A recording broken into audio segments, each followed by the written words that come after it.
Now to the British High Commissioner to Australia, Vicki Treadell. Vicki, High Commissioner, thank you for your time today. It's obviously a very sad day for Great Britain, but a sad day for you personally and your colleagues at the High Commission. Our condolences. Thank you very much, Kieran. Can I just say first how sad I am and to express my condolences to the royal family. We must remember that she was a mother, a grandmother, deeply loved by her family, and this is a time of grief for them, as much as for those of us who respected and admired Her Majesty.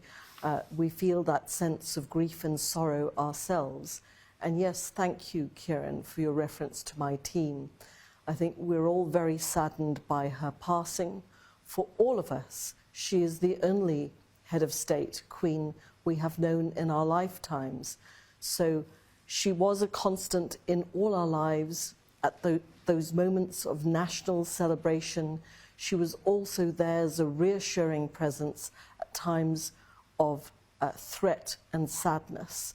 So for us, her demise is one that we all feel deeply. High Commissioner, you can see from the reaction across this country as well as, I'm sure, right across the Commonwealth, but your experience here as the top British diplomat, that it's having a profound effect here. Great respect, enormous respect for Her Majesty. Do you feel that that was that affection was reciprocated, that she did have a special affection for Australia? Absolutely. I know she took her individual relationship with each of her realms as one of the utmost importance. That personal connection she had with Australia, the number of visits that she made here, I think 16 in total, including 14 visits to Canberra. You know, it was a huge privilege at the time of her Platinum Jubilee celebrations to see actually what was happening here as much as what was happening in the UK, to have Aspen Island on Lake Burley Griffin renamed Queen Elizabeth Island. I know from the many people I meet across Australia when I travel around the country, often the conversation will turn to Her Majesty, and in more recent time, inquiries after her health. I went to Government House this morning to sign the condolence book, as she is the Queen, was the Queen of Australia too, and had a chance to speak to the Governor-General, where we shared our own emotions and feelings and recollections of her. She always had Australian staff on her team at Buckingham Palace. She looked forward to news and engagement with Australians. And every Governor-General that you have had, Prime Ministers that you have had, from Menzies to Mr. Morrison, and I know that Prime Minister Albanese would have met her too if times had been different and circumstances had not happened the way they have overnight. So she took huge interest on your politics and what was happening.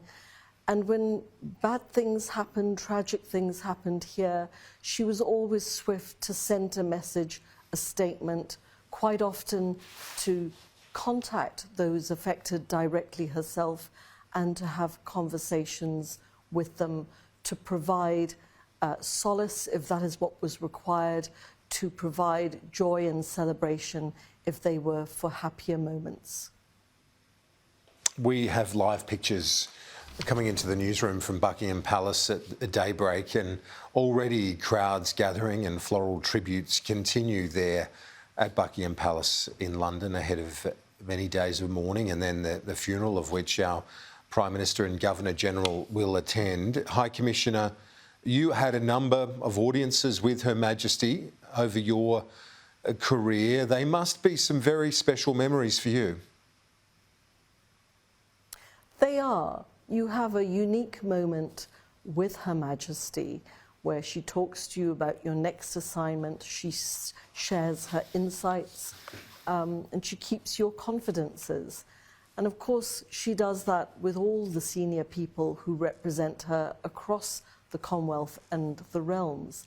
I remember as a very young junior diplomat meeting her for the first time in 1989 in Malaysia, when Malaysia hosted that year's Commonwealth Heads of Government meeting. She'd come out for CHOGM, and she also stayed on for about 4 days for a state visit. I was a very junior officer. I call myself then the bag carrier, but I spent every day from the start of her program to the end of her program sort of in her presence. And when I am often asked at sort of women in leadership events, who are your female role models? She always tops my list. You know, I saw how hard she worked over those sort of 9 or 10 days, her mastery of her brief, her ability to engage with people, not to allow the fact that she was tired from ever showing to those that she engaged with that each and every person she met and spoke to felt that personal connection. I mean, her interpersonal skills were remarkable. Her mastery of her brief, knowing who she was going to see next, what she had to remember about them, or a particular point she was asked to make on our behalf, or an issue that was relevant that she needed to raise. And yet she was courteous, she was respectful. She really was just quite remarkable. King Charles III has waited a long time to become king. He's personally, of course, grieving the loss of his mother, but now, and as you know, as a diplomat with so many senior figures to attend the service and pay their respects to the loss of Her Majesty and to the United Kingdom, he starts his reign immediately, and that continuity is important. He'd be well aware of that, wouldn't he? Of course he is, because he has spent his entire life preparing for this moment, and the duality of this moment is very stark. There is the personal tragedy of losing your mother, who you love deeply, and you will mourn. The emotions of the moment cannot be underestimated, yet it is also the moment you ascend the throne and you become the monarch and head of state. And just as his mother did when her father died, and she was only the tender age of 25, having to assume office and take on that weight of responsibility, I have no doubt over her lifetime, as she guided him and gave him advice, knowing that this moment would be inevitable, the counsel that she gave him, the courage and confidence that she would have had to instill in him, so that when the time comes, he knows his duty, just as she did on that day when she ascended the throne. And within the royal family, the senior royals, that sense of public service, the integrity that you need to conduct it by, that weight of responsibility now is fully his, even though in recent years he's taken on more and more of her responsibilities as part of that transition. So today he carries that burden of loss, but he carries the responsibility of the highest office that we have in the United Kingdom and indeed across the realms. Yes, indeed. And if we conclude with a broader question about that duty that you speak of, High Commissioner, and from everything I've read about Her Majesty, that sense of duty was very strong from a super young age. What would you put that down to? I think in part it is to do with understanding the responsibility you take on, and really also having the right character and temperament to be able to rise to that responsibility, which of course she did, mindful that those who follow and those that she would look after and care for and raise into that role was also part of her duty to ensure the succession and that it was smooth.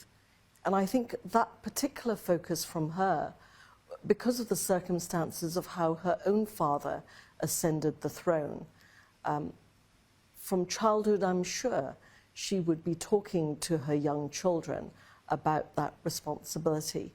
And certainly, having also had the great privilege of meeting His Majesty King Charles III when he was the Prince of Wales, he came out to Malaysia when I was High Commissioner there, and over 7 days I saw the same work ethic, the same commitment, the same sense of public duty and service that I saw in his mother many decades before, as he traversed Malaysia from Sarawak through Peninsular Malaysia to Penang over 7 days, and the many engagements and different people that he met, from sitting down with Indigenous elders in Sarawak, talking about their concerns, the preservation of their culture and heritage and their natural habitat, right through to corporate kings and queens of Malaysia in terms of the business agenda and the environmental factors that deeply concerned him. So I see that tradition now continuing in his reign as the Elizabethan era, the second Elizabethan era, comes to a close. British High Commissioner to Australia, Vicki Treadell, thank you for your time and your insights and reflections on a sad day, a momentous day for Great Britain and the world. Thank you, Kieran.